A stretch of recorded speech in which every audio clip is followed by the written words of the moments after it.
Hey everyone, welcome back. Today is our last lesson. I know you're crying. No, you're not. That's okay. This is our last episode for Econ in Dr. Pro's class, and today we're going to talk about globalization. We're going to combine what we talked about with trade barriers and free trade and talk about how globalization is growing around the world, what that means, and how it helps and hurts some nations. So make sure you're in your interactive notebook for the last time and you're following along.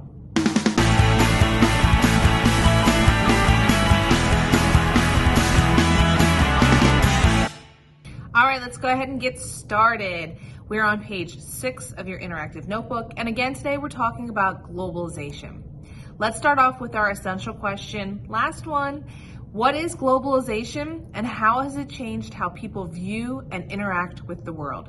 Like I said, we're combining everything we've talked about in this unit. The idea of international trade, trade barriers, free trade, all of it comes together as a head when we talk about globalization. So globalization represents this growing integration, this growing need, desire, this coming together of economies and societies around the world where they all kind of converge together. It's the idea of getting it's your ability to get products from other nations. Big examples could include different types of food, different types of clothing, music, all of these things would fall under this category. Now, let's break down some of the positives and negatives of globalization. Positives are going to be, obviously, you get the accessibility. You have access to goods, ideas, people, technology, transportation. All of these things are great out of globalization. It's going to promote economic growth around the world, and it aims to reduce poverty around the world. It's also going to encourage global cooperation, this idea of working together to solve environmental, global issues, so on and so forth.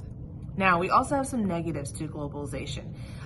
There's going to be big damages to the environment because of increased transportation, trying to trade goods all around the world.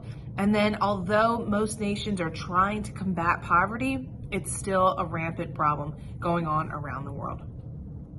We want to talk about a couple different categories, whether globalization helps or hurts. So first, let's talk about economic development. Does globalization help or hurt economic development?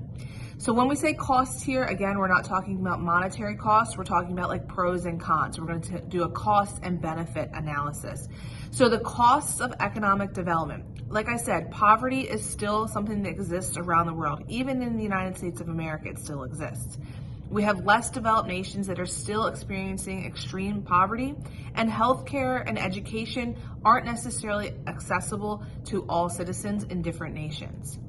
Benefits of economic development. We're going to see that developed nations, their standards of living are increasing, and we're going to see the spread of jobs and industry due to globalization. Next, we want to talk about whether or not it's helping or hurting the environment. All right, the cost to the environment with globalization, pollution.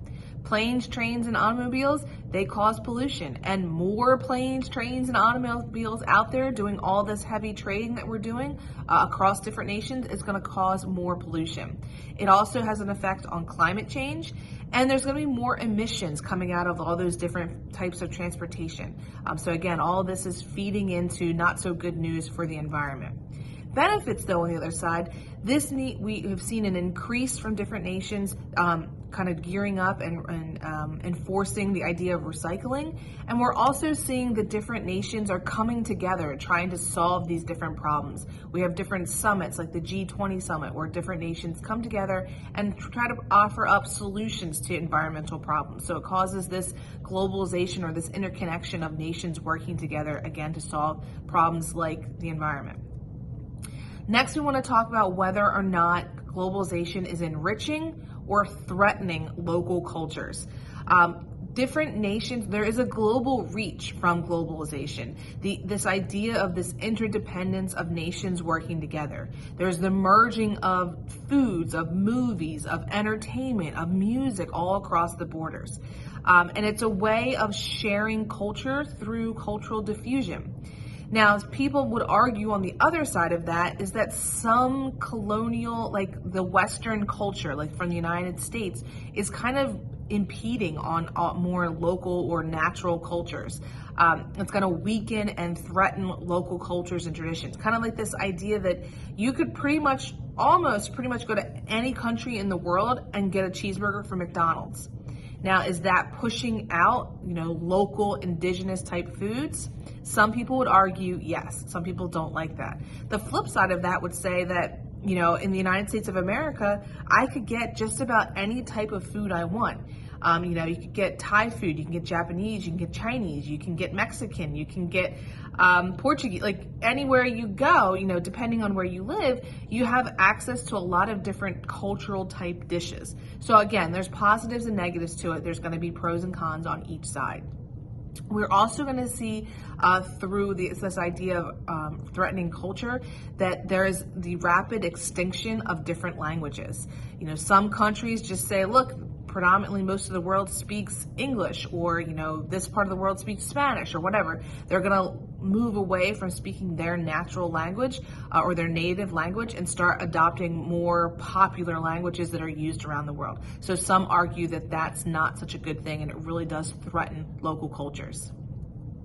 Now, these three categories aren't the end-all be-all categories for how globalization might be impacting the world, but these are three that we chose for today. And that's it, guys. We're done. So think about your own opinion. What do you think? Is globalization good for the world, or is it causing too much change and it causing too much oppression from other nations? Leave your comments down below. Thanks for watching, and have a great summer, everybody.